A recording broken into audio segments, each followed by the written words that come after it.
যে ক্ষতি আমার হলো তার দায় কে নেবে? বুঝিনি পাওয়ার আগে সবই যে হারাবে।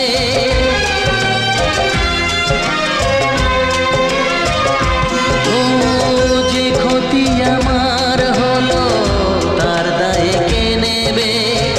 বুঝিনি পাওয়ার আগে সবই যে হারাবে।